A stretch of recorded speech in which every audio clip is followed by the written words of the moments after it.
Hey everyone, it's Jonathan, and welcome back to Every Version Ever. Today I'm joined once more by Nicki from Trivial Theater, and we're talking about another film from the infamous Mockbuster studio, The Asylum. I've had The Asylum's Sleeping Beauty on my list to cover for the podcast for a long time, ever since I discovered that it existed. And then, as I started actually working on this series, I discovered that The Asylum did Snow White as well, so we're doing both. Next week, we'll be back to talk about the Asylum's take on Snow White, but this week we're covering the surprisingly not completely awful Sleeping Beauty. It was a low bar, so don't read too much into it, but it wasn't as bad as I was expecting. Kind of. And if you like this kind of podcast, discussion of other good, bad movies, check out my Patreon for an extended version of this episode with at least 20 minutes more conversation on just Asylum and other Mockbuster type movies in general. Nicki and I always have tangents, and this was no exception, as the kind of movie that this version of Sleeping Beauty is solidly right in her wheelhouse.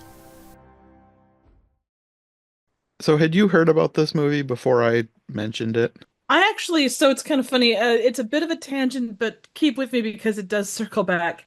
So, there was a riff tracks called Space Invade or sorry, Star Raiders: The Adventures of Saber Rain, and it starred Casper Van Dien. I had not seen Casper Van Dien since he did like whatever he did as a teenager. I think it was Stargate or not Stargate, but it was some sci-fi stuff like back in the 90s, early 2000s. I completely forgot about the guy until he popped up there. And then I see this, and it's like he's directing it, and he's also not really like a big star in it, but he's still like a sort of star in it. So it's just like, oh, well, there he is again. And they could probably riff this the same way they did The Adventures of Saber Rain and have a similar outcome because the production quality is pretty close. I was thinking that this would make a good riffing movie. There's so much to comment on. It took me forever to write my notes because I just kept having things to say. Casper Van Dien, I'm not too familiar with him, but I had just a few months ago seen him because I did the 1999 Sleepy Hollow with my friend Sam, and he played Brom Bones in that movie. Oh, you're right. I completely forgot about that. See, look, he's been in other stuff that I've seen him in, and I completely lost track of it. Gosh darn it, Casper Van Dien. I think from what I can tell, he's now like this is what he does. Like he makes these mockbuster type things. Oh yeah. Like I don't think he started out that way because he was in a stuff that was like more high profile back in the Oh, day.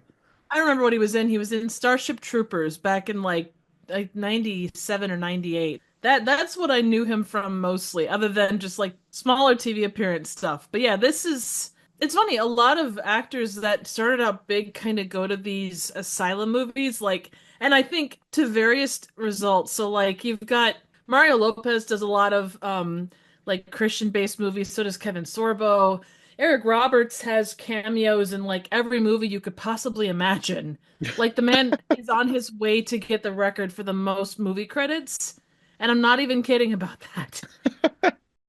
For all of the things we're going to discuss about Sleeping Beauty, there are things I will give it props for that I Oh, I will wouldn't too. I was give. actually surprised at Yeah, like this is not a good movie, no. but it is not as bad as I thought it was going to be. No, absolutely. Like, and I don't know if we want to get into it, but like, and I think I read it wasn't in the trivia, but it was in the reviews. I think it was filmed in Bulgaria, maybe? I wondered where they filmed because it looked like they were at like good sites, like on location Oh shooting. yeah. No, absolutely. That And I that's what can't, surprised me the most because like I was expecting like full CGI awful background castles and yeah, like no, they were at what seemed to be an actual castle. I would agree. Like the castle they used is beautiful. The Yeah. gardens are nice. I mean, I'll I'll I'll temper my criticisms for some things, and yeah, the location, like all of like I don't know if the inside shots were studio. I feel like they might have been on site as well, Some just of them given the seem way to they be. look. Yeah, that's what I thought too. And given the budget, and again, there's no budget listed that I could find on this, but you know full well that there's not a lot of budget to movies like this, even in 2014. Hmm. So yeah, no, the castle was. It's like having it's like having a fantastic score and everything else is just like middle of the road, you know? Yeah. Yeah, elements of this movie ran from the fantastic, like the location, to the awful, the horrible CGI creatures. Oh yeah. And to some extent, just given, it's one of those things where I hate to say it's of that time, but you look at the creatures, and that's pretty classic Asylum. The way that those characters look, I would say. Hmm. Like the CG monsters are just kind of that era CG monsters, you know? Well, the CGI, a lot of it, I was thinking it looked like early 2000s, but this movie was made in 2014. Well, and who's to say when it was actually, and maybe it was made in 2012, 2013, but this could have been one that was made earlier and then shelved. I'm not sure because, at least from what I read, this was made to be a mockbuster to Oh, capitalize you're off right. Maleficent, You're right. which I apologize. the Yeah. the most disturbing thing about that was I realized Maleficent's over a decade old. Yeah, It's no, like you're in right. my mind, it just came out a few years ago. I had to laugh the fact that the writer of this, like this is their only credit. They I didn't saw do it. that. Yeah. I was like, okay. Other than they had William and what was it, Joseph Grimm? Yeah, The two guys? Yeah, so the fact that they listed them, or sorry, Jacob and Willem, the fact that they listed those two and then they listed this random, like, could very well be an Alan Smithy name, you know? I should look. Like I have the book. I have a book of a bunch of versions of Sleeping Beauty. I should have read the Grimm's version to see how close this followed because I have a feeling it does not follow because I have never seen most of the elements from this movie in a Sleeping Beauty version. Right. Well, I think from what, again, reviews take them or leave them. But I feel like with something like this, they're going to be critical, but they're probably going to be they're not going to make stuff up because no one is going to like really put that much into it. Hmm. Too much brain power. But they were saying that like the thing goes, the first quarter or so does follow the original story, but then after that, obviously, it kind of goes off into tangenty land and never really returns. So, Yeah. Well, I think the first half, even if it is takes some inspiration from the book, it takes a lot of liberties as well. oh, I don't know what you're talking about. Because I think the book had like at least 13 fairies. Really? Well, let me open it and see, because I've got it right I was here. gonna say that the zombie aspect is that in the original Grimm version? I doubt it. How could you not have a version of this story without the zombies? That feels like something that Asylum just wanted to do. Yeah. Well, and that's, I know we'll get more into it, but I think that's probably one of the most disappointing things.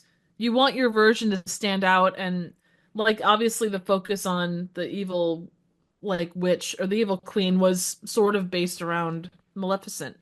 But then you Hmm. also have the idea of, okay, you've got these people, you're going to have them be Walking Dead. That's awesome.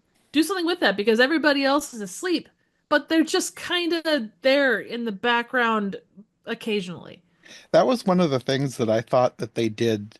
Like it was a good idea, just executed poorly because they had the line about while the living sleep, the dead walk, Right. which I thought that was a good line. But It's a like great line. the zombies, they're basically just they looked like Ren Fair rejects who are drunk and dirty. Yes, 100%. And that's not just from sleeping in the dirt, but that's kind of Asylum. Like they'll take that, Yeah, yeah. you look at the ones that are environmentally focused or like focused on creatures and things like that. They'll take an interesting piece of like actual lore, about tides or tornadoes or, this creature or whatever. And they expand upon it, but in such a way that's been done to complete and utter death. And maybe that's just me being bitter because I've seen too many of these, but it's like, oh, well, did you know that ice can form during hurricanes? Okay, cool. So we'll have Ice Hurricane. It'll be epic, and then Lee Ice shows up like one time, and then it's done. So there are 13 fairies in the Grimm's fairy tale, Wow. and it's the 13th was the one who was not invited, and she's the one who cast the spell. And the Right. 12th was the one who had yet to give her gift, so she Oh, came okay. forward to change the curse. Right. Well, that's the thing too. Like even the premise for the evil queen was interesting. Yes. the fact that she was getting revenge for her family being killed and her kingdom being taken away. Yeah, If they had expanded upon that, and I'm not saying that would have, made the movie, but there was things that you could have done with that would have made it something interesting. there was that. Like, I feel like this movie, for all its faults, everything about it could have been a great movie if it had Yeah. been in better hands. Right. Or hands that weren't like this movie. I mean, you kind of already said it. This movie was made to piggyback off of Maleficent. Yeah. It even came out, let's see, 17 days before Maleficent dropped. And Mm, it's like any Disney cartoon, there's 15 different ripoffs that come out around the same time, have a similar title, and they call it good. It's that lowest common denominator of okay, we want to make back our money and a little more, hmm as compared to making a decent movie or making a movie that goes above and beyond the very basic. I feel like they tried with this movie. I have a feeling a lot of the limitations were budget Yeah, because, no, I like, even the worst actors weren't terrible. I would say they're worse if there was any sin, it's just the fact that they were stiff. Which, if you're not Yes. an actor that does, if you're new to it or you haven't done it in a while, or if you're just kind of one of those people that maybe does theater on the side or whatever, that definitely is kind of the way it came off. Well, I feel like the stiffest person was the person who played the queen, but Oh she's yeah. she's kind of an established actor. Okay, well, first of all, the family, this is basically nepotism, the movie, because Casper Van Dien just cast his entire family. One of the reviews actually said this felt like a family trip to Bulgaria, and they just happened to film a movie while they were there. At the time that they made this movie, Casper Van Dien was married to Catherine Oxenberg, who played the Queen, and their daughter, Grace, played Princess Dawn. And then they had another daughter who played Newt. And then there's another daughter in there, but I don't know who she played. It said the credit said Serene, but I don't remember a Serene. I don't either, and the pictures of them, obviously they're young. Hmm They're not gonna maybe have the most updated pictures, but yeah, the youngest one looks very, very young. She was born in 2003, so she would have been like 10 at the time, Yeah, that sounds about right. and the other one was 12. So the one that played Newt would have been 12, the other one would have been 10. So they probably showed up at the open, and then Probably. Celeste Van Dien probably skedaddled and yeah. Actually, I'll amend my statement. The stiffest one wasn't Catherine. It was sadly the kid who played Newt, Maya Van Dien, which is I mean, fine, I guess. She yeah. did I was she gonna did her say she's best. 12. Yeah. Actually, some of the stiffest performers were the people that played the dead people. Well, that's true. The way they walked, it was like it looks like they just have wedgies. True. I mean, like I said, if they were wearing like Renaissance fair get-ups, it could have easily been that the pants were too tight. Well, I was also going to say, Catherine Oxenberg, in addition to having played royalty before, she played Princess Diana in more than one production. She's also actual royalty because she's the daughter of Princess Elizabeth of Yugoslavia. Oh, well, there you go. That's cool. I'm thinking about it. I wonder if Serene, and this is random, but I wonder if Serene was one of the fairies.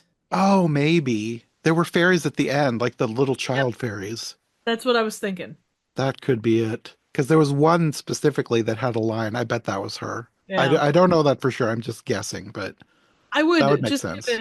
yeah, I would just given everything, I would assume that's probably the case. So this is I felt really bad. I felt there were so many blondes in the beginning of this movie with the fairies and with the queen and with Princess Donna and stuff. It's like, okay, blonde. I was having a hard time keeping them all straight. It's like, which one is which? Oh, okay, Tambra. Okay, this one is important. Yes. Tambria was played by Olivia Diabo, and she, I think, is more of a voice actress. I looked her up, and like the thing that I knew her most was she played Luminara Unduli in Star Wars: The Clone Wars. So, for as far as the actors go, I feel like she was the best one in this whole movie. And that's sad to say, but that's kind of a low bar because I don't think that she didn't play it enough to really make you feel like she was really evil, but she Uh-huh. didn't like it's subtle enough to keep it kind of under control. It was just kind of a weird middle ground.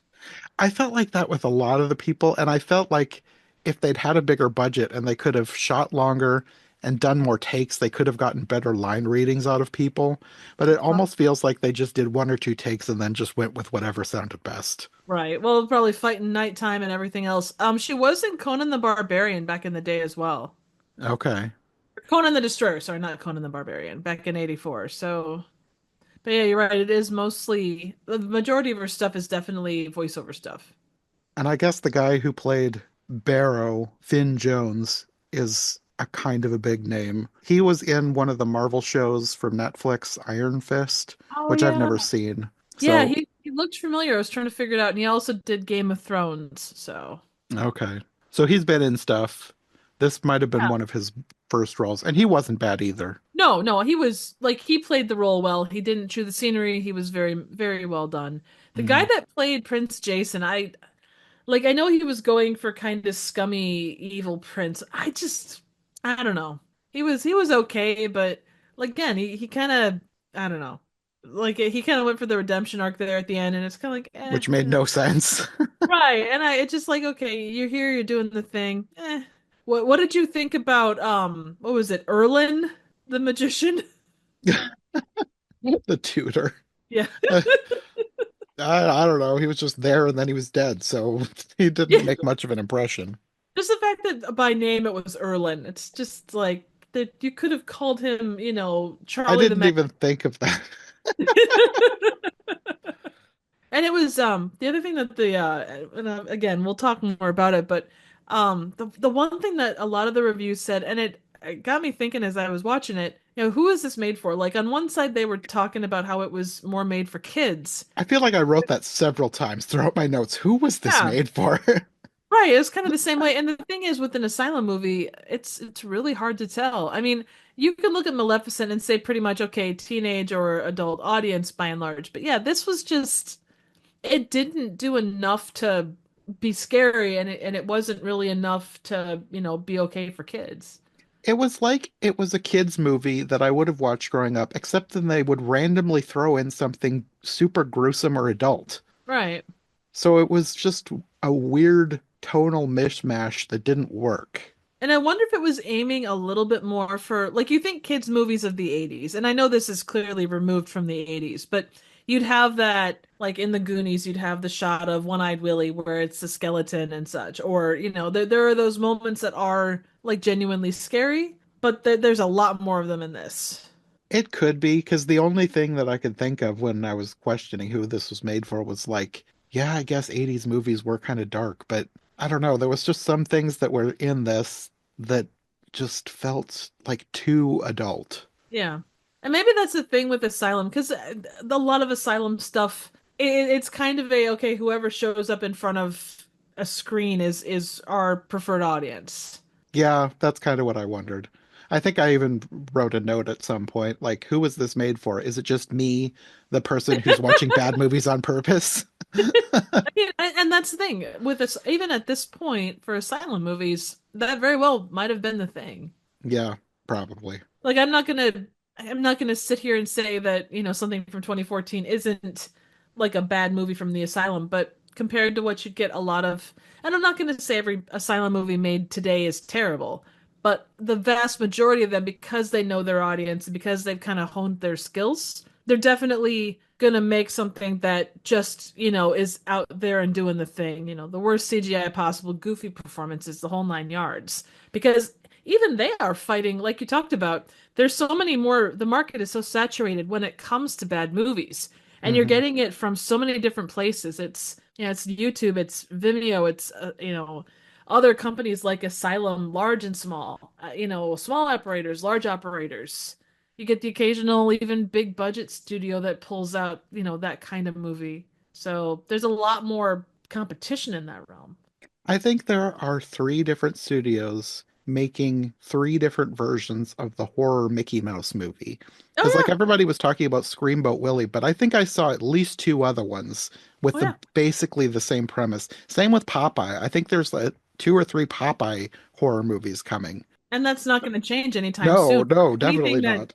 Right. As soon as it Anything hits that, the public domain, it's like oh yeah. everybody swarms in like locusts. We got to take it. We got to do our own thing with it. Well, and how many of them are ones that have been created in the past and just had something tossed on the end or the beginning or whatever to make it for that? There was even a review that talked about that for this, where it was originally more of a, like a adventure tale or a horror adventure tale, and they just happened to toss on the stuff at the beginning and the end to make it specifically Sleeping Beauty, whether that be at script point or filming point or whatever. I feel like it would have to be at script point because there was enough stuff like sprinkled throughout, unless they went back for reshoots, which I doubt with their budget and location. Well, hard, and I would agree with you on that point, given everything. But they could have been them taking the risk and going, okay, we have this chance. Let's go back and, toss in two or three other things to be able to make it work. Yeah, there's not really any way to know because there really is No. not that much information about the making of this, which Oh, is no. one thing that I don't like doing about these bad movies is there's so little information about the making of it. Like with when I do like a good movie, like you get pages of stuff on Wikipedia like chronicling the creation of the movie. So that's always interesting to read and talk about. But with the Asylum films, like I don't think this even had a Wikipedia page. No, it I absolutely think didn't. I got all my notes before I started making my own from the movie from IMDb. Yeah. And And that even was those barely were, any, there were barely yeah. any there either. So, No, 100%. That's why when I went through the reviews, I'm taking that information as at least partially true, just because the people that are watching it, there could have been like a making of at that point, or there might have been something else. But yeah, I actually ran into a low budget movie from the 90s called Vegas in Space. And it actually had a whole bunch of information, but it was because the guy that directed it did this whole blog talking about the history of the movie. But mm, yeah, you don't find much. I also just did one called Slay that's on Tubi. Same thing. Absolutely no information. which is kind of sad because like half the fun for doing the podcast for me is like finding out interesting behind the scenes stuff. Yeah. Oh, agreed, 100%. Even the ones that aren't great still have a story to tell, the behind the scenes. Yeah. But again, it's a case of I'm not going to say there's so little care.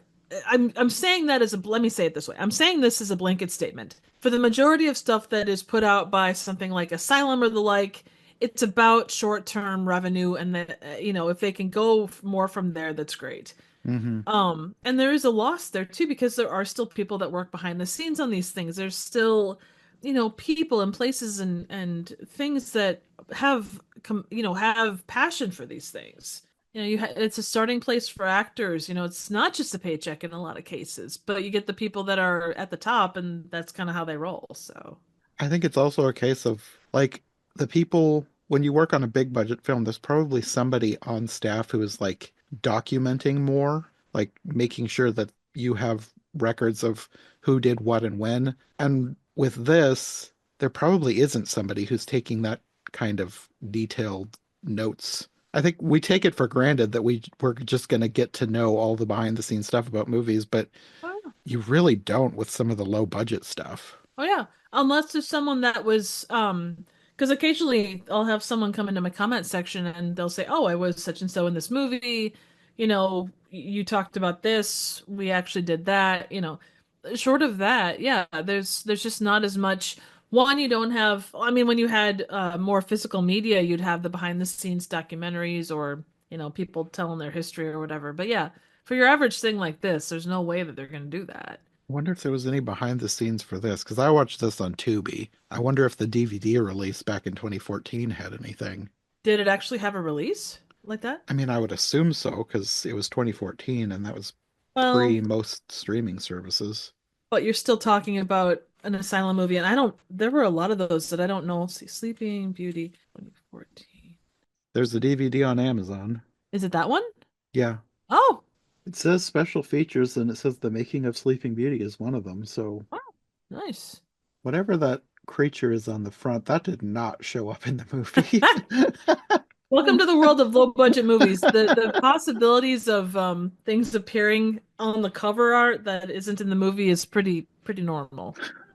That thing looks way better than the one that showed up in the movie. Oh yeah. There's a movie called Samurai Cop, and the director that did that movie, before that he did one called, I think it was Hollywood Cop.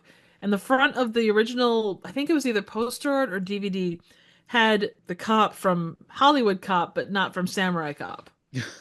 It's like the DVD or poster version of clickbait thumbnails on YouTube. Oh, 100%. Well, and I mean, look at any good low budget horror movie worth its salt of this 80s or 90s. You know, if you're going to a video store, what's going to separate it from every other movie that's a slasher or whatever it might be? It's going to be that poster art. It's going to be something about it that draws you in and makes you pick it up. Tricks you into picking it up. I mean, that's why you always see like Oscar nominated cast or, whatever it might be. Yeah. Sometimes even just saying that is the basically clickbait. Oh, 100%, yeah. It's like look at something like Suicide Squad, the original one. It was nominated for what's it? Best visual effects or best song? I think it was best visual effects. But I mean, that's technically an Oscar nominated movie and it's absolutely terrible, Hmm. So or they'll say, in trailers even, from the studio that brought you, what is it? Blumhouse always does that. From the studio that brought you this movie, that movie, the other movie, they'll bring out this absolute, just terrible, low budget horror movie. But because it's got, from the director of this or from the producer of that or by the studio that brought you whatever thing. Anything to get somebody to buy the DVD, I guess.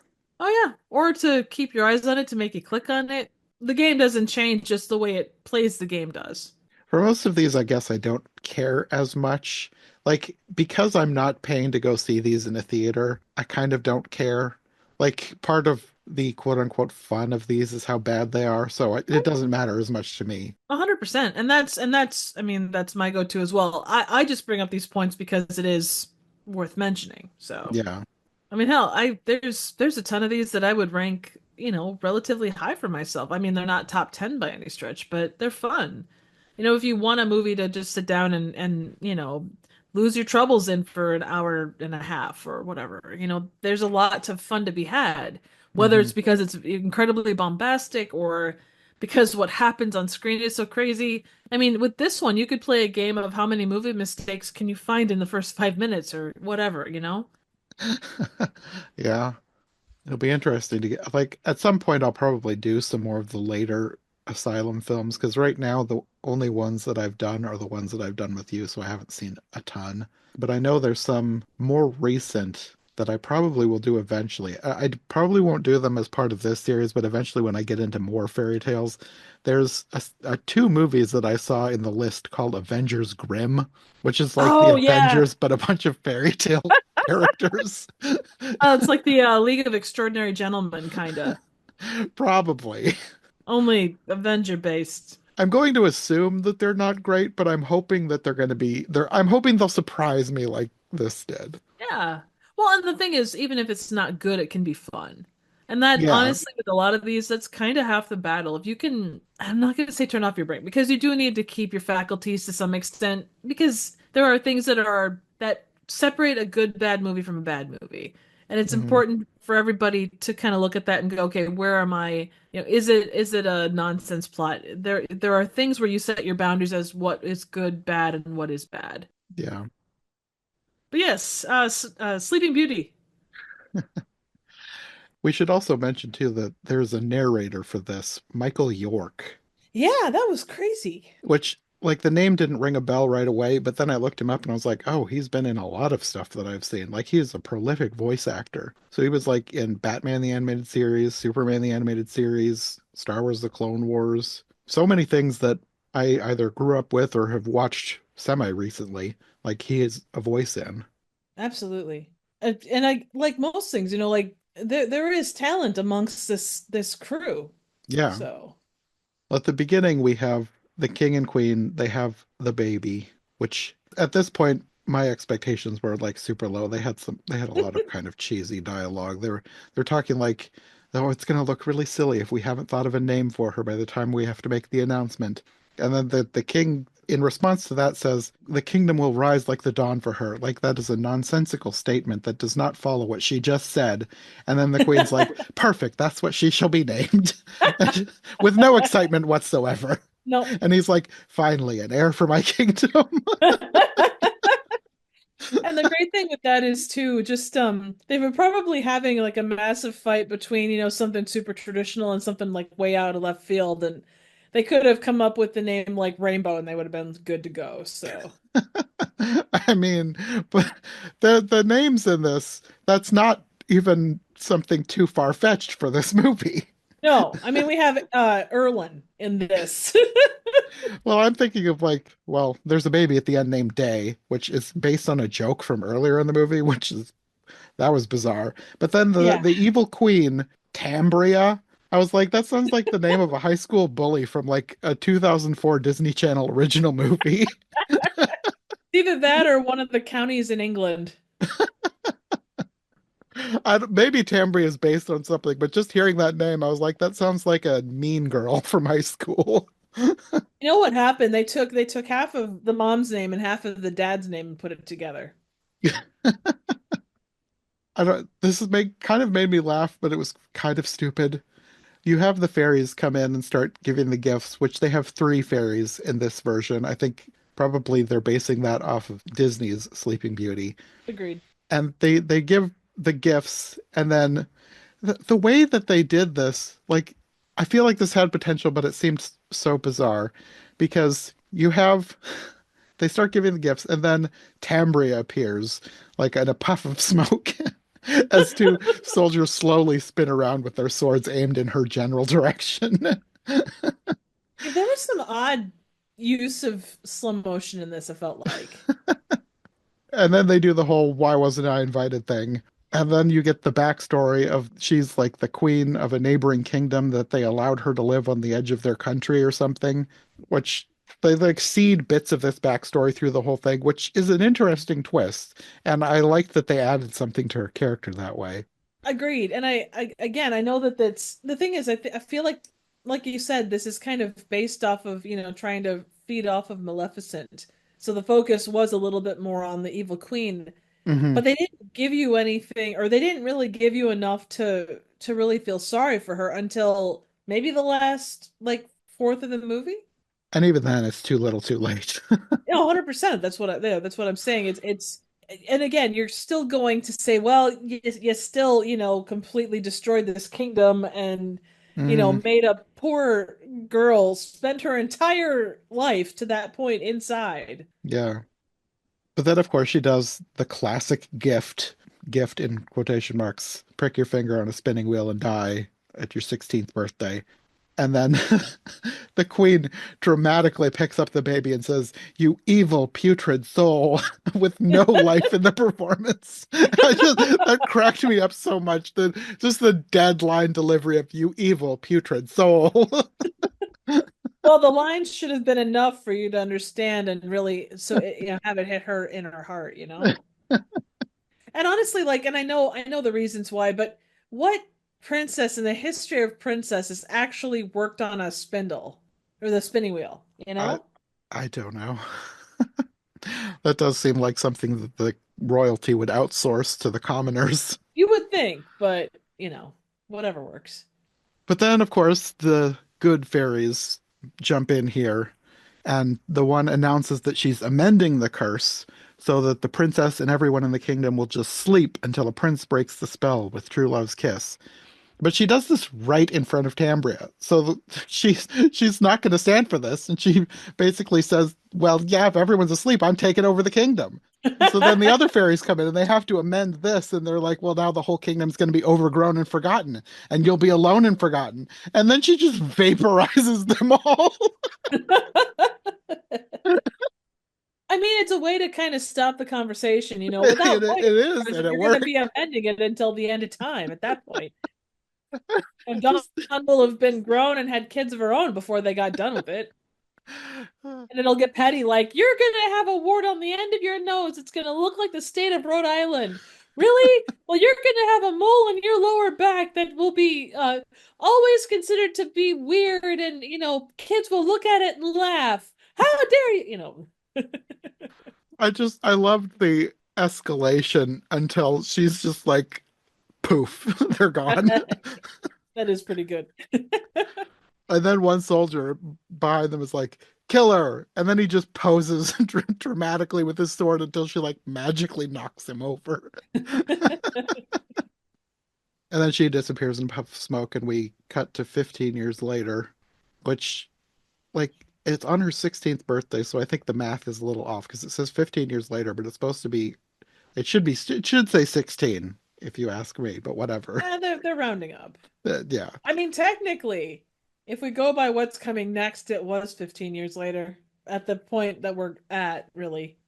I guess we don't know how, because we do find out that the queen had meddled with time at somewhat enough to make it so that the curse was not over when they thought it was over. Because, like, the narrator says something about this being her 16th birthday and the curse was over, and her parents are talking like the curse is over, but, like, obviously, the curse is not over because this is Sleeping Beauty. She's Exactly. going to go to sleep at some point. I just think about the vengeance of, taking everything out, like having a family like live in fear for 16 years and destroy all the spindles so everyone in their kingdom, suffers under that same wrath. And then your 16th birthday rolls around, you think you're clear, and then it turns out that you're not clear. They seemed like, I know it's a fairy tale. You're not supposed to get think too much of it, but they seemed like far too just okay with, okay, it's over. We're fine. We're gonna have a party now. Like it was like, oh, this is just another day in the kingdom. Like the princess also seemed pretty well adjusted for having been locked in a tower for her entire life. Well, and why couldn't you give her like a wing or something? The poor girl is, trapped inside. Yeah, and then at the one point where Dawn goes off with the boy, and the queen was like, "Oh, well, what about Dawn? Oh, she's fine. Don't worry. Yeah, that's She won't. I She wrote won't." that down. I was like, what? Like that also seemed weird because like this, like they don't know who this is. And it also seemed weird that the queen is just like fine that she has a crush on this baker boy. It's like, okay, that seems like it wouldn't be proper for the time, but also this is a fairy tale, so I shouldn't think about it. Whatever. Right, but you do because it is just kind of an out of. There are so many, like we've talked about. There are so many ways you could have taken this and made it make sense, and it does none of that. Hmm. The whole exchange with this baker boy, none of it makes sense because at one point, like the queen says she doesn't know who he is, but they have this whole conversation in the tower about her looking out and seeing the baker boy, and they were talking like, "Oh, does you like him or whatever?" It's like like you have a general idea of who this person is. You may not know him, but she acts like she just, like, I don't know who that is. Yeah, exactly. And I suppose, despite the fact that Dawn knew who he was, the queen may not have ever seen him before, so she just kind of put two and two together with that. Yeah, I probably, but the script was not written in such a way that it was very clear. Oh, the script didn't write a lot of stuff, but Uh, yeah. But of course, like when he takes her away, there was just something about the way he looked at her. Like my immediate was thought was, okay, well then this baker boy is just Tambry in disguise. oh, 100%. Especially because like you get a weird close up of his face, and as he quietly, not sinisterly at all, says, "I have a present for you." We don't even see what the present is. It's just like, oh, I made this, and it's just like, okay, well, is I it think a it was cloak? supposed to be that cloth. Like I thought the present was something wrapped in the cloth, but I think he meant that it was the cloth because she talked about like, "Oh, how did you make this?" And then he pulls out the spinning spindle, which like that also didn't make sense because you can't make cloth with just the spindle. Like it has to be attached to the, like, I'm not an expert, but you have to like spin the wheel Right. so that the, like that didn't make sense. But No, he that's needed like saying that, you have a gear shift. Oh, I drove all the way here. Well, what drive you're yes. in? I have a gear shift. Yeah, that's the perfect Okay. analogy. Yeah. But then also, like, as he's leading her away, her parents have completely stopped paying attention to them. Oh yeah, I mean, and the thing is, you've got a 16-year-old. If it was a normal 16-year-old, you can kind of hand wave a little bit of that away. But like you said, they like, oh, we hit midnight. Okay, it's now her 16th birthday. Okay, we're good to go. We don't need to watch her ever again. She can go play in traffic or whatever. Either that or all the extremely slow dancing townsfolk were just so distracting. I mean, they couldn't dance well, but You know, I can't either. There was also a line that cracked me up when they're alone and she says, "It's been so very long since I've seen the sky above my head." And she pauses. "I just realized I have never seen the sky above my head." And again, why couldn't she supervise, have Yeah, people like look outside, make sure that there's no random spindles hiding in the flower bushes. There's no reason why she couldn't have, and I know that it's for dramatic purpose, but it's like, okay, are we in Rapunzel all of a sudden? What's going on? yeah. Again, the script is odd. Yeah. And again, like you said though too, if it was taken directly from the Grimm fairy tale, like they might have just said, okay, we really don't need to do much with this because it's already written out this way. Well, I was flipping through the fairy tale in the book. The Grimm's version, it's like 5 pages long. It's very Oh, short. wow. It's Yeah. it's I think it's the shortest one that's in my book. So they didn't have much to go on. They really expanded out what they needed to do to get an hour and a half movie. Right. Well, and I mean any of these, whether you're talking Disney or Asylum or, whoever else is gonna kind of take that same, you're always gonna have those liberties, but Hmm. But then, yeah, like we said, there's a spindle, and for some reason she's demanding that he give her the spindle because she's past her 16th birthday, so she's not afraid of that silly old spell anymore, and she grabs for it. So, like, apparently she did know what it was because she acted like she didn't, but now she knows about the spell and the spindle. Like, this girl has no self-preservation skills. I feel like she probably were probably signs everywhere around her that had like a spindle with like the circle and the cross through it, or the circle and the line through it. Like no Yeah, spindles allowed. And she's like, you know what? Just once, I'm going to rebel and I am going to touch a spindle. Gosh darn it! that's almost what it seemed like she was doing Agree. because she, like, basically purposefully pricks her own finger and collapses, saying, "Oh no." I was like, at this point, she deserves a bit of cursing. Yeah, it was truly very silly. There's no doubt. And then the boy gets an evil grin on his face and smiles at the spindle, licks the blood off of it, and turns back into Tambria. And I was like, gasp, who could have foreseen such a twist? Well, clearly he was anemic because he had to lick the blood in order to get his numbers back up. And then she, like, drags her lifeless body back to her parents to reveal that she did some sort of a spell on the moon, so it wasn't actually her birthday. I don't know. I was like, whatever. Makes as much sense as anything else. It doesn't matter. Yeah, the princess was dragged around a lot in this But yeah, movie. yeah, I thought the same thing. And then later got her, like, locked in the tower, but she's got her, like, all pretty in the bed in the golden cage or whatever. And I was like, if she was dragging her all over, she was like dragging her up the flight of stairs. It's like she put a lot of work into cleaning her up and making her look presentable for her eventual kissing. Well, and that's the thing too. It's like when it was just the castle and the queen wasn't part of it, you could kind of see why they would have, taken the time and effort to make her pretty and stuff. But Hmm. yeah, for these guys, she should have been like locked away in a hidden room where no one was ever going to find her. Yeah, I feel like the image of Sleeping Beauty alone in the bed, like, at least for most versions that I've seen, it's the fairies. The fairies set this up and prepare everything so that the prince will eventually come. Right. But here, the fairies have been vaporized. They don't exist anymore. So the only logical conclusion is that the evil queen did this to her. But why did the evil queen want her to look nice for her eventual rescue? Maybe to give them hope. I don't know. I suppose after well, that's the thing too. She at least can't kill the princess. Like she's not, anytime she tries, she said that she gets pushed back. Yeah. Does that happen if she's like trying to fix her hair or whatever? Like did she have Maybe to like maybe try the and do it from spell across the fully room? maybe the spell was like a full protection spell, like not even Dart could touch her. Maybe. I mean, hell, I wouldn't mind that.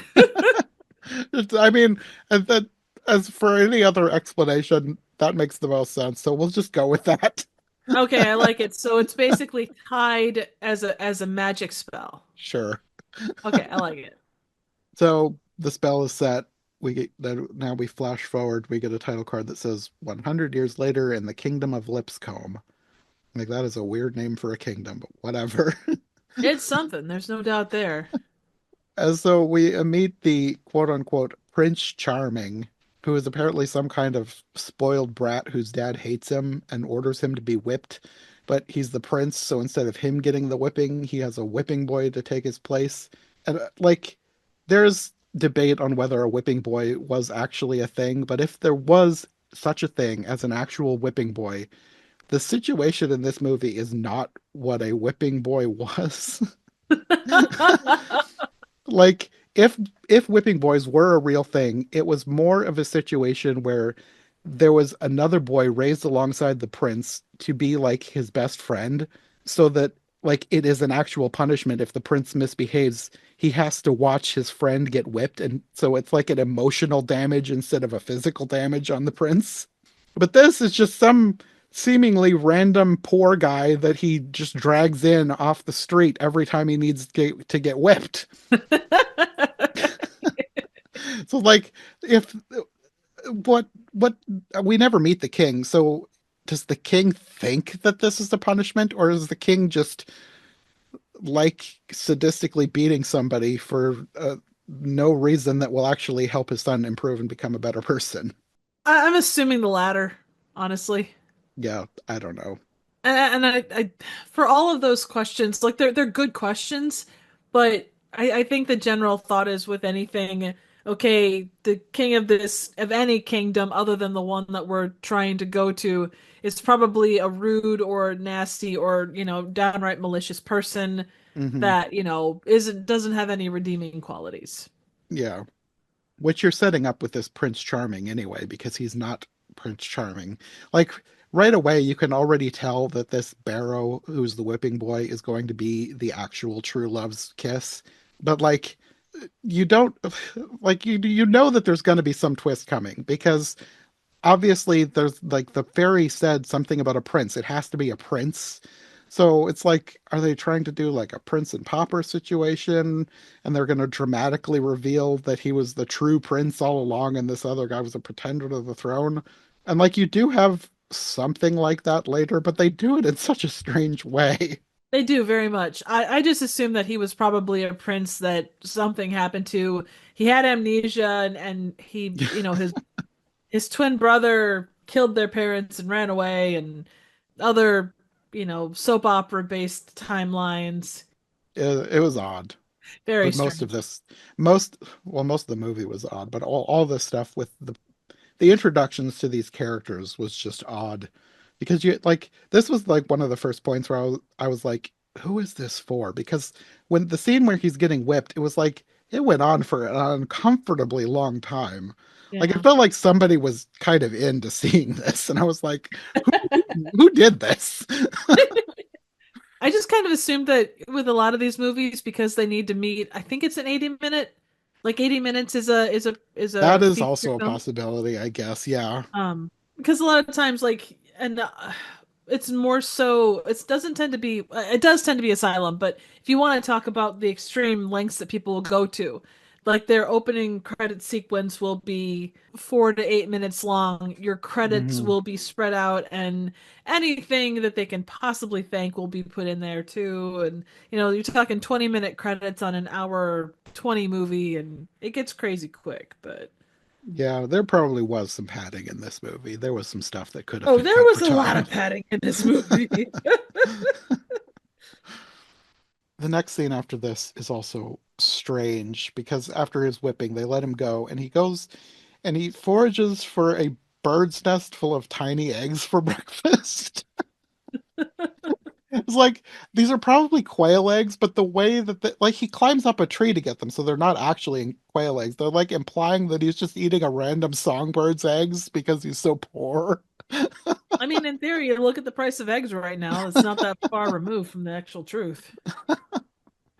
But then also I was like, whoever wrote this has never seen an actual bird's nest because he like just picks up the bird's nest off the branch like it's just perched there. A slight breeze could have blown that thing out of the out of the branch.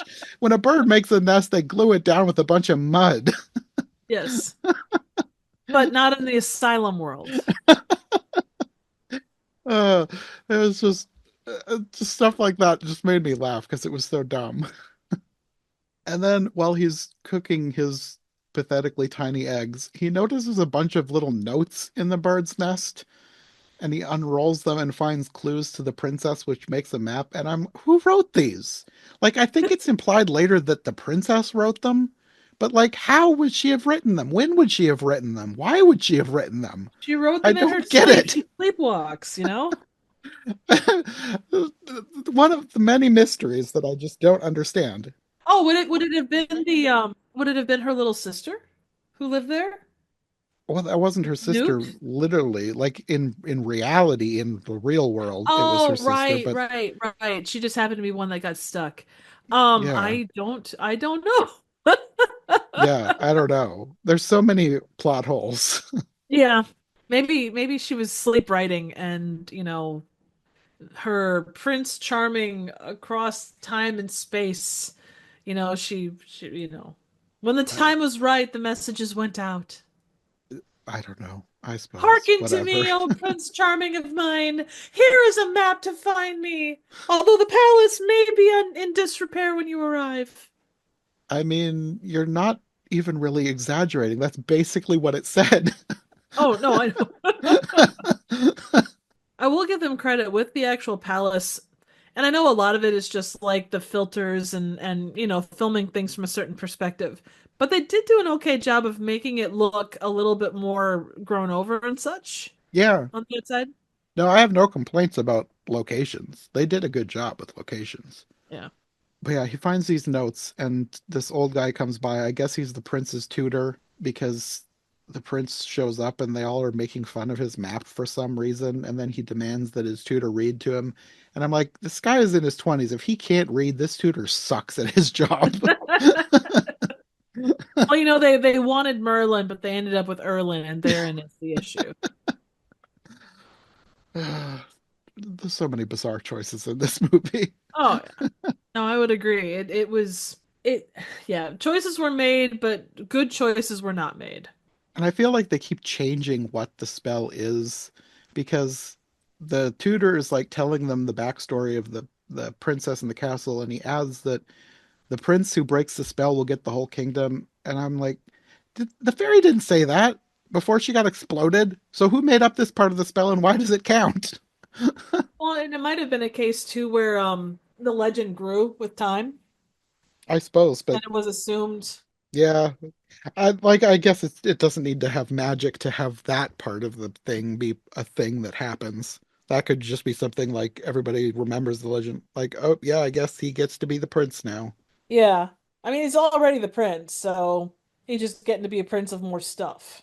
Yeah. But yeah, they go to the castle and take a boat across a moat or a river or something, and they get attacked by the Loch Ness monster.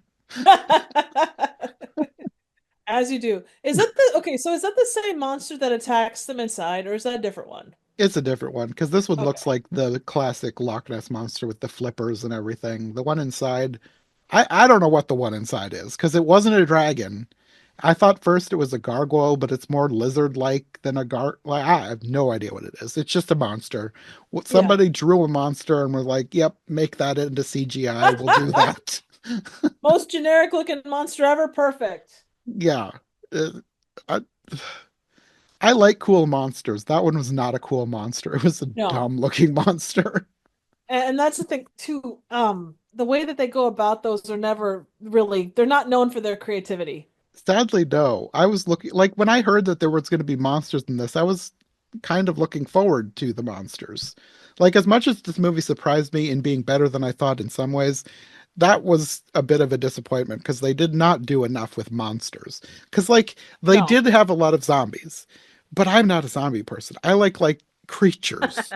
And I was disappointed by the creatures. The most monsters they had were zombies, and it was basically, like I said, Ren Fair rejects who look like they had wedgies.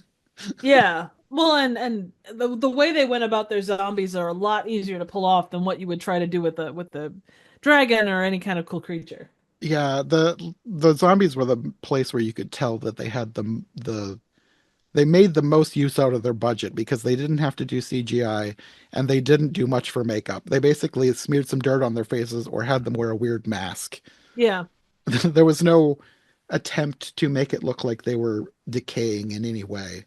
Well, and even the notion of the zombie thing, like I understand the basic premise, but it didn't really add anything to the I mean, it took out a couple of the fellowship people, but it didn't really I don't know.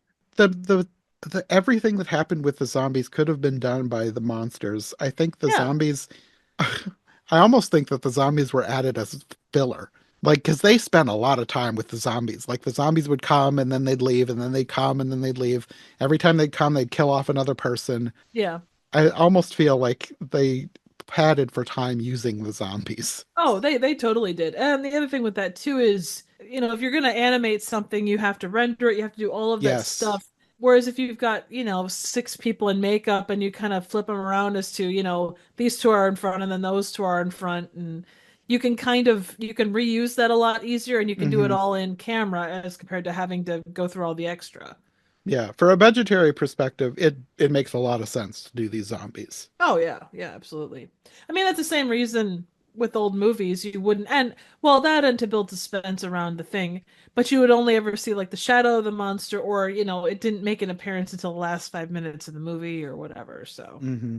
Well, it seemed like they were going to do that with this monster because, like, they would only have fleeting glimpses of it for a while. Like, it was climbing up the side of the castle at one point, and nobody saw it, yeah. and then they cut away, and like you heard some noises. It almost would have been better if they'd have just kept doing that because by the end, when you just kept seeing the monster, it just looks so dumb.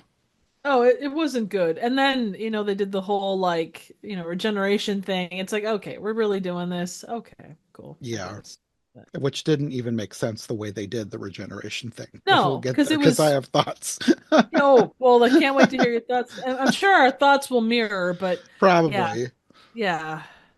And then I was very confused by the timeline or the way that they get into the castle because it seemed like they were getting in, but then maybe they weren't getting in, but like was there like levels to the castle? Because like they have like when they first get there, there's like some sort of a force field protecting them from entering. And then the one guy's like, this is Tambria's magic. And I was like, how did he know her name? Like this was a cryptic poem on a bird's nest map a few minutes ago that's nobody knew what this how do you know Tambria? It's like whatever. So then like the only way they can get in is by climbing up the outside, but it's covered in ivy that apparently strangles people because there's like skeletons sticking out of it. And then they send up Barrow, and that this is where there's like the lizard gargoyle thing climbing up the outside of the castle that no one notices. And he finds a kid who's apparently stuck inside the castle named Newt. They were like a runaway slave. And then this was another moment where I was like, who is this for? Because he was like, you shouldn't be around here. These men are rapists. And I'm like, Oh, and well, it okay, comes this back just to went. that later. I Yeah. know this. I was like, this just went from 0 to 60. Why is that an important plot point? And why are you telling a child? And be like, great, that's perfect. And you're leading them in. Awesome. Yeah, Um, it made no sense. no, it didn't. It absolutely did. Like you said, this thing is not written well in any way, shape, or form. No, Um, because like her response to that is something like, "This is no place for a heavy-set man who'd rather drink and lay down with women." And like the way she says it, it's like she's talking to him, and it's like, "That's not what he is." no, it definitely as far as the levels of the castle, I think they got up the ivy that was, or across the moat, that's one thing. They got up the ivy, that was another thing. They got in through like one of the doors or windows, and there wasn't any way past that. So they had to be did Newt lead them there, or was it later that she led them? She kept. I'm sometimes I would get confused as to which order things were happening. And she kept popping up and disappearing. Like the whole section when they're like trying to get in seemed like it wasn't repetitive because different things were happening, but it was like the same types of things kept happening. Whether they were like trying to climb up and get into a place or whether they were getting attacked by zombies, like the same types of things kept happening. And I was just confused as to like I want to see a map of where they were going because it seemed like they were going into similar places. Oh no, same. It was quite strange. Because like the next day, they're like trying to get in again, and they're like telling him to go and get food or whatever, and then he's with the prince and they're talking about all the treasure in the castle must be very great for all this bother. And he says, well, the legend says she is very beautiful. And he says, I'm talking about the actual treasure, not Princess Day or whatever her name is. And he's like, Dawn. Her name is Dawn. He's like, I know, don't correct me. What else do you know about her? Well, she's a wonderful writer that has great penmanship. And I was like, so is that supposed to imply that she wrote the poem and map? And then he says, well, once she's birthed me a couple of heirs, she won't have time for such silliness. I was like, this feels like early 90s misogynist feminist rage bait. It's like Oh, it this guy totally. is such a paper thin caricature. This is so dumb. Yeah. Well, and I think people, if you look at pop culture stuff, like the things that are big in the 80s, they come back in the early 2000s as something that's big. Like the writers of all of that media, they're writing what they knew, which was their experience as kids. So like that's why you kind of have that. And I think these writers, like they're trying to make a point about the prince being a not great person. So they're writing what they knew from early 2000s stuff, I would bet. That kind of makes Or sense, or actually. because you don't have a lot of time to get across, Yeah, you could show that the prince is not a very nice person. But why would you do that when you could tell people? yeah. I mean, of all of the criticisms I have, I guess this is one of the least, so whatever. No, I get you. But then we cut inside the castle, and apparently Tambria has just noticed them. Like they've been there for like a day, and she's just now noticing that somebody's trying to get in here. And she's got a lot of other stuff to do. She's got to sulk over the princess for some reason and mourn the loss of the kids and husband that she doesn't mention until quite a lot later. That does beg the question, what has she been doing for 100 years? Being very bored. Hopefully she's got a good streaming service or something because she's read through every book in that place. She's probably given wedgies to every single person that's there. Well, she does have that like staff thing that has like a crystal ball thing on the end. She Ah, probably could true. watch somebody doing something. Like that could be Ah, her absolutely. TV. What's happening over at Castle Namor? Ah, dang it. It's the same old, they're eating Jello again. Ah, Mrs. Namor, you deserve better than this guy. That actually would be really funny. They should have done that. That would have been hilarious. Well, that's the thing. I keep referencing the reviews, but that's really was the only thing to kind of pull from to learn a little bit more about the movie. They talked about how this was, trying to figure out was this serious? Was this a mockbuster? Was it done for kids? Was it done for adults? All of those questions we've kind of been asking. And they talked about how, yes, by definition, the fact that it's a silent movie does pin it as a mockbuster, but it takes itself too seriously to really Yeah. fall into that realm, really. Yeah, because this, like with a few tweaks, this could have been a good adaptation of Sleeping Beauty. Yeah, Like this absolutely. had something. Like it never made it. Like it's not like I probably won't ever watch this again, but it almost was something that could have been great. Agreed. It's that it's like there's a gif that is like the more you know, but it's a really crappily drawn rainbow and it says there was an attempt. Yeah, that's Or no, I'm this. sorry, an attempt was made. That's really what this movie feels like. Yeah. Like it's got the colors, it's got the star, it has the text. That's where it stops. But this is where the first zombie attack comes because she sees them coming and she's like, perhaps our visitors would like to meet the king and queen's family. And then zombie hands start popping out of the ground. And then, yeah, like I said, I'm so confused because now they're going inside the gates, and I was like, I thought they already were inside. I'm whatever. The landscape is very unclear to me. Yeah. And other things that we're going to talk about, you kind of get that same thing. They just there's bits that even from perspective of okay, this person is supposed to be here, but then all of a sudden like the way that everything goes, it moves over there and yeah, it doesn't you don't get a sense of where people are in terms of each other. Hmm. Like I said, I would like a map. Speaking of maps, the next plot point is with the map because there's a bridge that's on a map that's not on the map, and then they're like, "Oh, this could be a trap," and the prince like the tutor says, "Oh, this could be a trap." And the prince says he doesn't need the opinions of a tutor when he is to be king. Like his logic makes zero sense, and he marches on ahead. And the tutor turns to Barrow and says, "There are things I need to explain to you." Like just out of nowhere. And I'm like, okay, so this is the switched at birth twist, right? This is what he's this is such a random way to reveal this. And he says, "First, you are indeed becoming all that you could be. There is more." And then they're attacked by zombies and he's eaten. I mean, not Hmm. eaten, but bitten and he's dead. So it's like, okay, whatever. But what about my? Oh, never mind. I think like half of this party gets eaten off screen or something because they're down to like 6 people maybe by this point. I don't know. There's very few left. And then the prince says that it's Barrow's fault because he has the map. And then this other guy whose name is Gruner, which is such a weird name, he pulls on one single door and says, "The whole place is sealed. It's impenetrable." I don't know why. That was just one of the funniest parts. The whole place is sealed. It's impenetrable. One door. He tried one single door. Well, I mean, what else do you want him to do? This is an asylum movie. If he did more, he would not get paid well. There was also sorry, this is going back just a tiny bit, but the first time the zombies show up, one of them says, "The undead, my lord, they walk. Run!" And it's like, okay, were you talking to the zombies to run, or are you talking to your guys to run?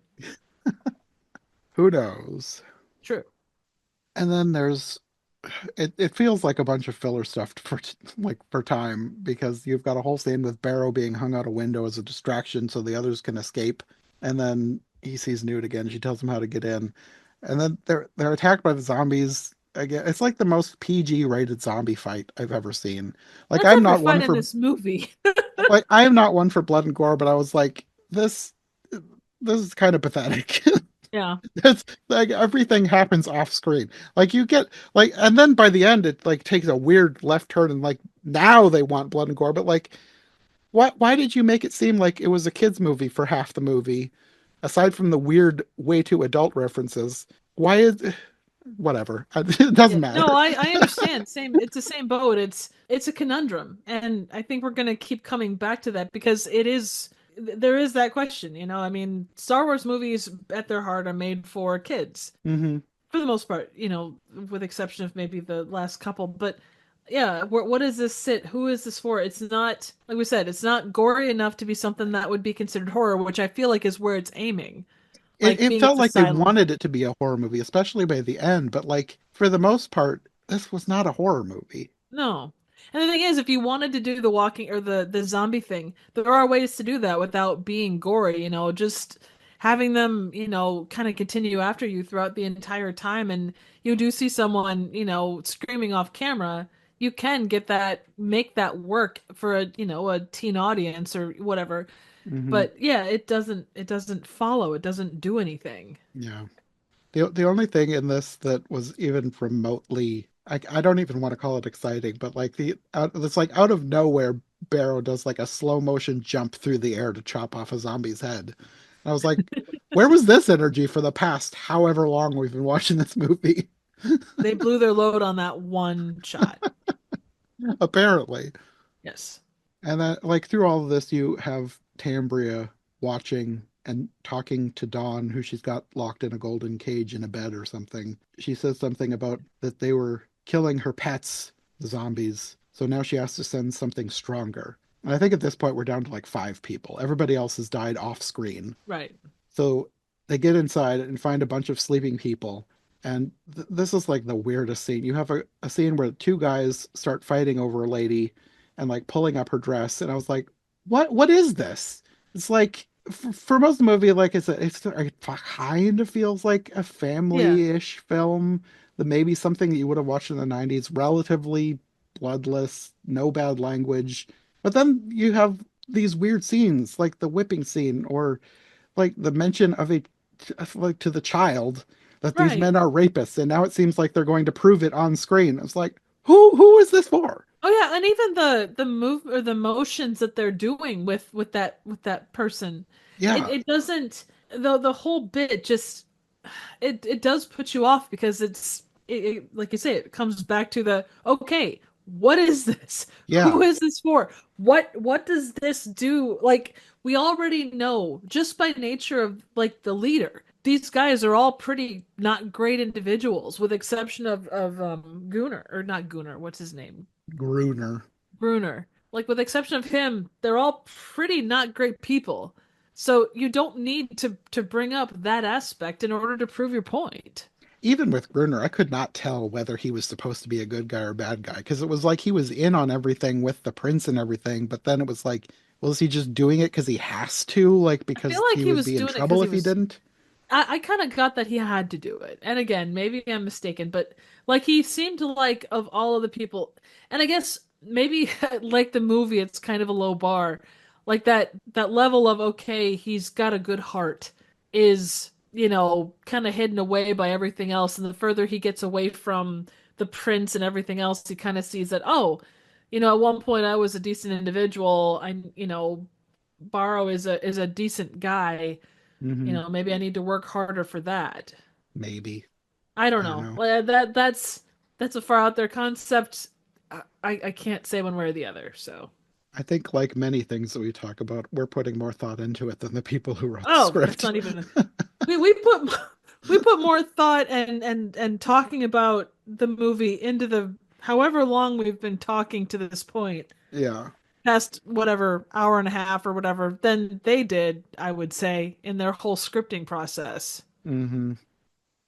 But then through all this, you also have the prince, who is basically devolving into more and more childish, ridiculously ignoring any and all advice or help offered by anyone to like a ludicrous degree. Yes. Like, I get the point of this is to make the audience hate the character because, like, up until this point, I was like, okay, well, they're obviously going to kill him. So they're trying to make us hate him and root for his demise. But, like, I don't hate him because of his actions. I'm just rolling my eyes at how dumb this is. Yeah. He's such Yeah, a he doesn't. badly written stereotype. He is, and there's again, it goes back to that thing of if you want a good villain, you have to make them interesting. Yeah. There's nothing interesting about this character. He's greedy and heartless, and that's it. Hmm. There's no other personality traits for this guy. Yeah. He's about as one-dimensional as a piece of paper. Yeah. And at this point, it seems like they suddenly realize, like, oh, wait, we should add some character development. Yeah, It's like this is a out of weird time nowhere. to start caring about that because you have the monster show up and he kills one of the guys and they have this scene where it's like supposed to be a touching scene with his brother who were the two guys who had just been fighting over the girl who was asleep a moment ago. And I was just like rolling my eyes because obviously this guy's going to be dead soon too. So this is like too little too late to try and make me feel anything for these people. Right, especially given the names that the movie itself has kind of put on these guys. I don't even remember their names. No, no, I mean the fact that they called them rapists, Oh basically. yeah, yeah. And like I thought, a couple scenes later, he gets attacked by zombies and sets himself on fire for some reason and dies. That made no sense. Whatever. Well, if you're gonna go out, you want to go out in a more dramatic fashion than your brother. Sure. And at some point, the prince like gets kidnapped by the monster who doesn't eat him or chew on him or anything. He just delivers him to Tambria, and she basically starts monologuing to him so that we know all about her tragic backstory. There's so much monologuing in this movie. Truly. the, a lot of this movie is the definition of tell, not show. Yeah, no, agreed. But if we'd showed didn't tell, the movie would be about 40 minutes long. Yeah. But this is where we learned that apparently she knew his great great grandfather and he didn't help her when her kingdom was destroyed. And now she's mad about that. So she's going to get revenge by killing this guy or maybe teaming up with him because she like it wasn't clear until like a couple scenes later, like, oh, now they're teamed up, I guess. I don't, whatever. No, I'm not. That's kind of it did move back and forth between those a lot. Like, oh, I can't trust you. Oh, I'm gonna trust you. Oh, I can't trust you. Yeah, I don't know. Like everything from here, well, for most of the movie, there just kept things happening that I kept being confused by. Because like at some point, these people show up Like who are like there's these cloaked people. I was like, they look like that unknown character from that Glasgow Willie's Chocolate Experience warehouse scam thing from last year. I was like, what is this? Yeah, they're dressed all in black. Their faces are painted black.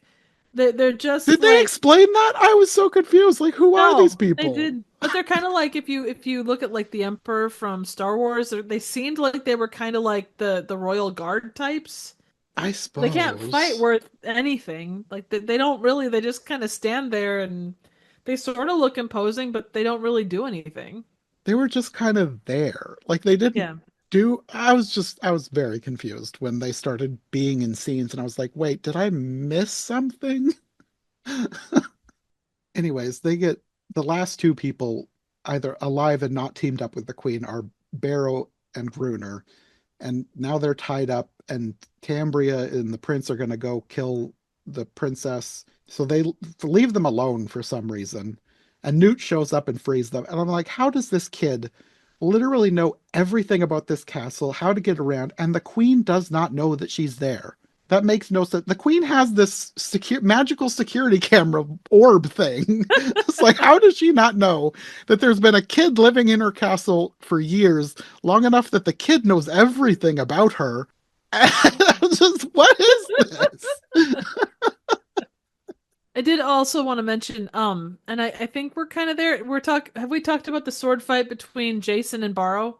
Which one is Jason? I don't remember. Jason is the prince, so he's the. Oh, okay. I guess yeah, we did have that discussion because Well, this is about the point where it happens because, like, the queen, I think she says something about how he's going to need to prove his loyalty and like kill his friend or something. And I'm like, Barrow is not his friend. Like, he hates him. So why does she think that this will prove his loyalty? He's going to relish killing him. But now he's good for some reason. They have a sword fight and now he's good. I don't understand all what right. So happened. for the sword fight, watching that, and maybe it's just because my brain was on Star Wars or something. But you know the original fight between Vader and Obi-Wan in A New Hope, Yeah. like at the time it was really cool, but like looking back, it's super slow and both of them are either impeded by the fact that one is wearing a mask and the other one is not ancient but old enough, Uh-huh. like that whole sword fight. That's what this felt like, but in a non-epic way. It was just the most weird, like it's like two kids like battling it out with sticks. That's literally what that sword fight was. Most of this movie feels like two kids battling out with sticks, just kind of made up a story.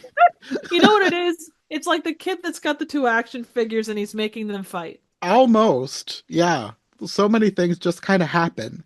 Like Yes. here, where the prince is good, I guess. I was whatever.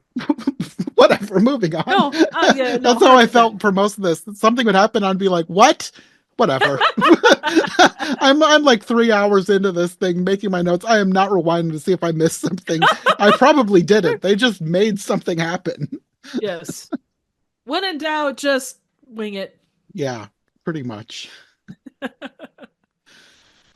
But and then now he tells Barrow that he wants to kill Tambria because he's good now and he's trying to be noble or whatever. And he tells Barrow to save himself. He'll take on Tambria by himself because it's the right thing to do or whatever. And oh, by the way, here's my crest. When my father took your father's kingdom, he took away your birthright, so I'm giving it back. And I'm like, so this big twist revelation that I knew was coming because they kept foreshadowing. It was just Oh yeah. something that everyone knew the whole time and never talked about it. It's like a really lame Twilight Zone twist. Pretty much, because like when the tutor was talking about it, it was like he was going to tell him something that he didn't know.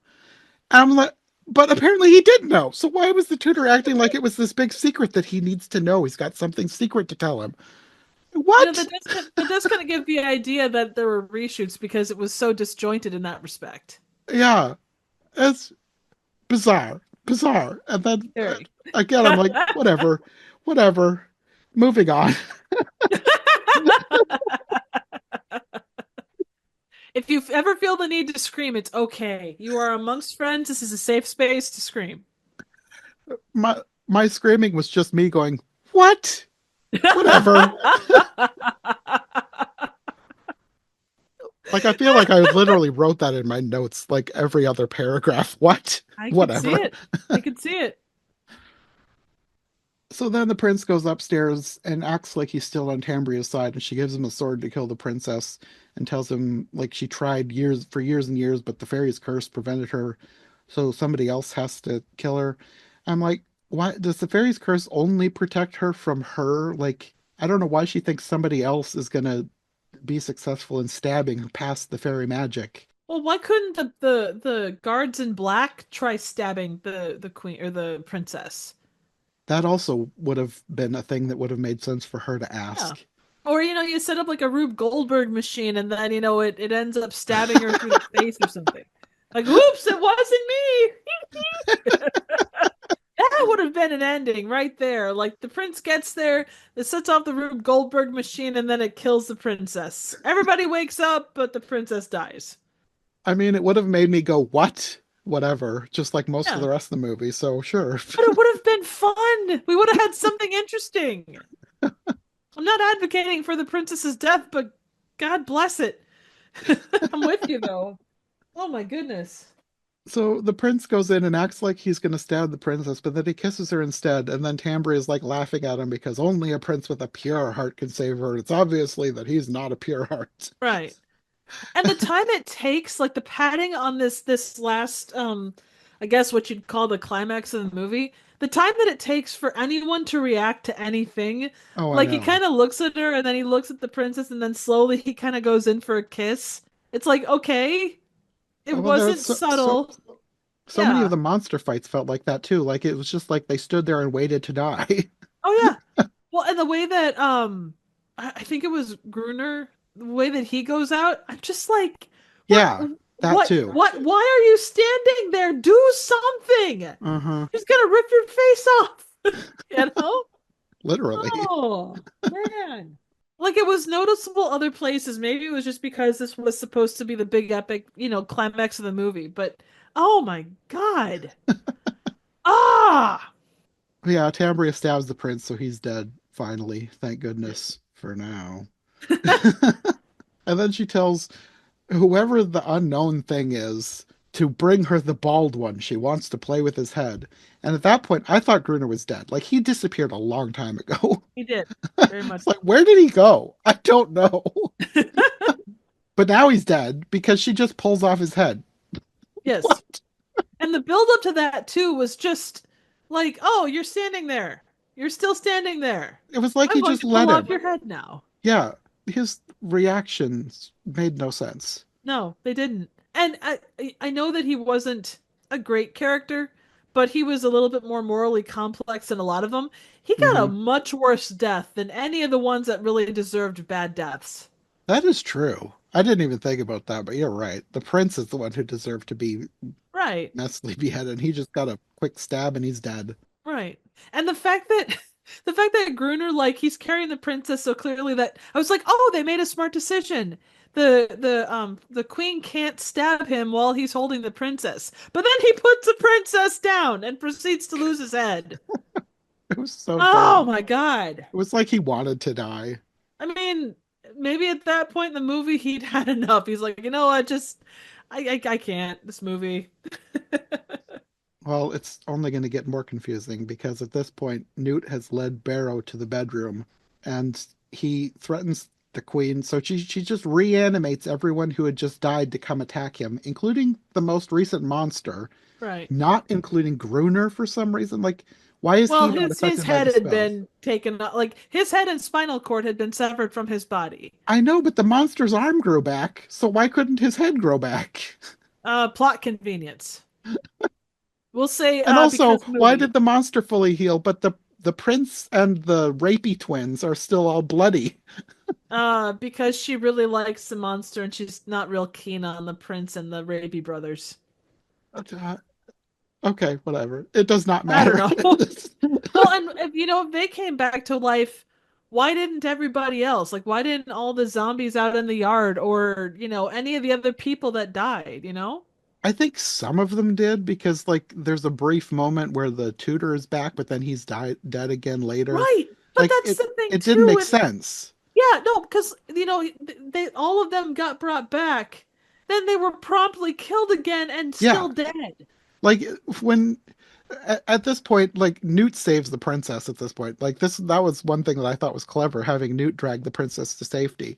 But then Tambria notices that Donna's missing, goes after and leaves Barrow to the zombies. But like one little slash and they're each dead again. I Right. was like, sure, whatever, makes sense. And poor Dawn got pulled down the stairs. I'm sure that she's probably got massive internal bleeding from all of the head trauma. Well, I think we already figured out she's got some sort of a fairy magic spell against wounds being dragged around. Like she'd have to. She wakes up and she's like, "Oh man, why is my skull in pieces?" Yeah. Oh, okay. And then again with the undead healed monster thing, it's just one quick chop and it's off with its head. Yeah. I was like, it's like that. What is that YouTube channel with the guy? He's like, super easy, barely an Oh yeah, inconvenience. yeah. Pitch meeting. Yes, Oh, totally that. yeah. I kept thinking that for a bunch of these things. Just like, sure, it was that easy. Whatever. Moving on. Yeah. Well, it's kind of like the front of the DVD. Yeah, it's like what happens there versus what you're seeing in the movie. Yeah, your expectations might be this, but give it a second because your expectations will go down real quick. Yeah, and the, moving on to the next thing, I don't really understand what happens here because Tambria now has Newt, and she's trying to get Newt to kill the princess, and Barrow tries to stop her, but I think she kills him. Like she does some sort of a magic flame zap thing, and he's dead. But then she does another reanimating spell to raise up the dead again, and now he's a zombie. But then he crawls over to the princess and kisses her and wakes her up, I guess. And then he The collapses, and power then of she true kisses love. him, and Yes. then he's fine. And I I don't know. Whatever. It's the power of true love, man. You can't beat true love. Also, did you happen to notice that grave in the background that was like George the Eighth or whatever? He lived from 18 like 92 to 1948. What? Yeah.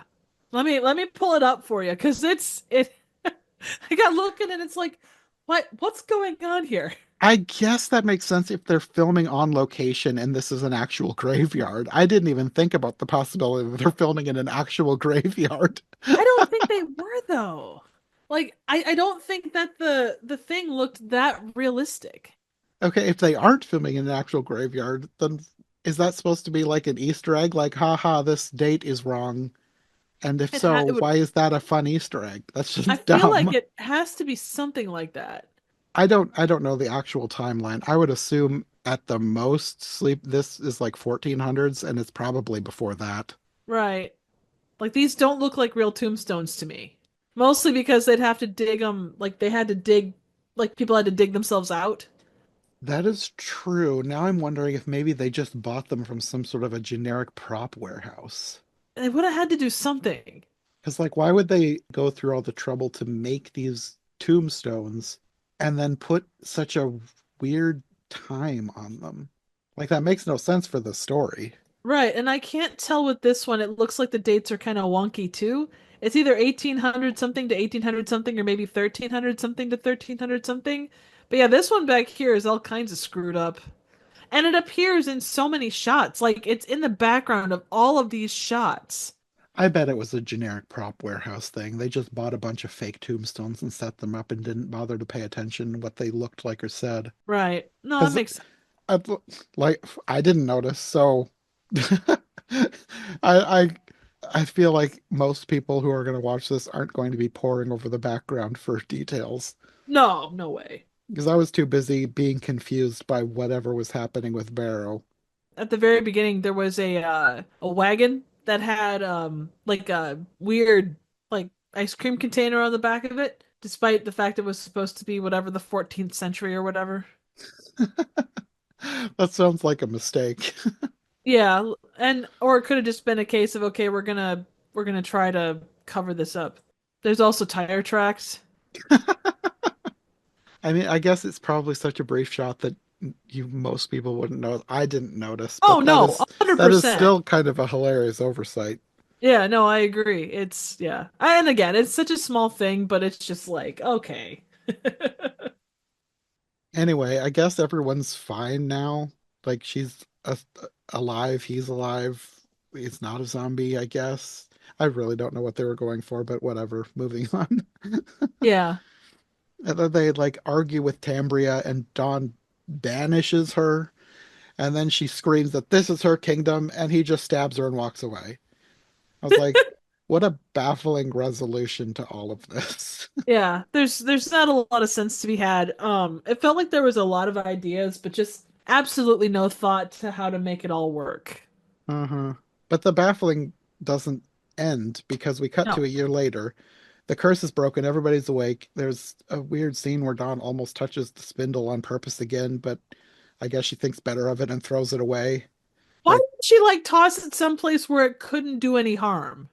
I don't Like know. just kind of tosses it off, like even toss it into the bottom of the lake or something. Yeah, I don't know. At that point, it had happened. I was like, sure, whatever. And then you find out that they got married and had a kid literally immediately Yeah, because now there's a baby. And I'm like, sure, whatever. And they named her I was. Day Oh yeah, after yeah. the joke that the bad prince made. It's like, whatever. Sure. And I think is that something that happens in the original Sleeping, like the Disney Sleeping Beauty, where they never see a kid, right?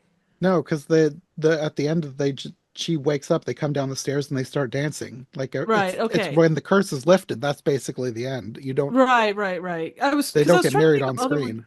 right because I was trying to think of other movies where you have that kind of a princess that's probably late teens or whatever, or 16 or 17, and it's like it just hit me now that holy crap, that's a 16-year-old having a kid, which I know isn't unusual for that time and place, but it just struck me like wow, she's really young to be having a kid, you know? I didn't even think about it, but you're right. But people back then would have probably thought, "Oh, that's pretty old for having a kid." Oh yeah, yeah, well past your prime. What are you not having a kid at 14? Jeez. Uh, He'll be dead by 27. yeah.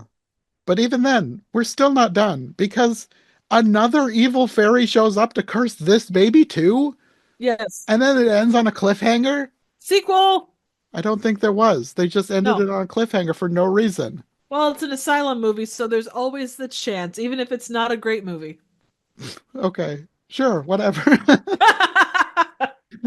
If they When you make put it, I'll watch it just to do a podcast, but I'm not gonna like it. that would be a good podcast title. Yeah, I'll watch it, but I won't like it. All in all, this was a baffling movie. It, Very much was. somehow it was better than I expected, but in some ways worse than I expected. Mainly the script. The script is where it was worse. Like Oh so yeah. many things did not make sense, but it had a higher production value and better actors than I was expecting. So it's got something going for it. It doesn't have much going for it, but it's got something going for it. Yes. The castle, which had nothing to do with the actual story, was awesome. The rest of it, The rest was confusing and strange. yes, it's a good way to put it. But I'm glad I watched it because, like, I've seen I had this in my lineup. Like, I found this ages ago, and I was like, okay, and whenever I get to Sleeping Beauty, I have to do this movie. This has been on the top of my list. Like, for whatever reason, there was some. I guess the thing that pulled me in probably was the poster. The poster was a lie because that dragon was not in this movie. No, there's not even a dragon that's like. There's not even a dragon in this.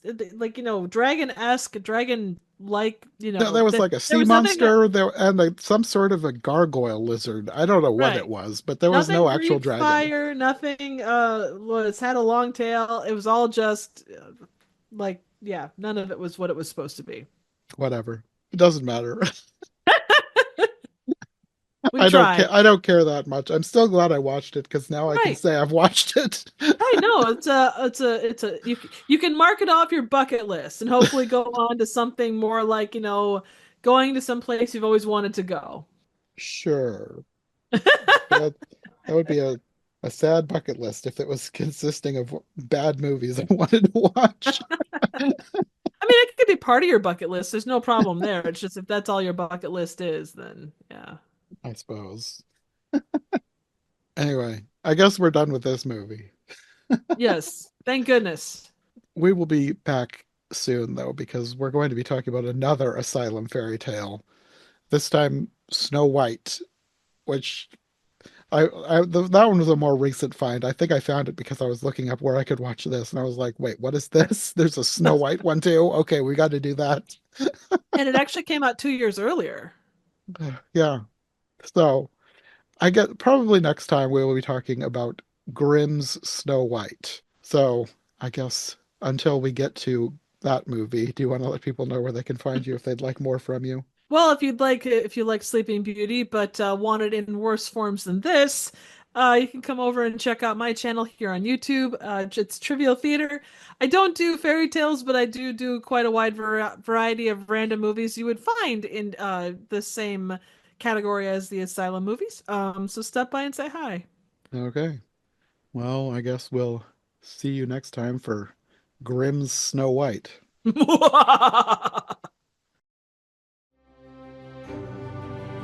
Thanks for listening to Every Version Ever. If you enjoyed this episode, make sure to subscribe and follow my co-hosts as well. My link tree and all of our links will be in the description below. If you want more of my content, all my podcasts are available on YouTube as well as most podcast platforms. If you enjoyed this show, check out one of the other podcasts or check out my Patreon for bonus and extended episodes you won't find anywhere else. We'll be back soon with another brand new episode, so thanks for listening and we'll see you next time.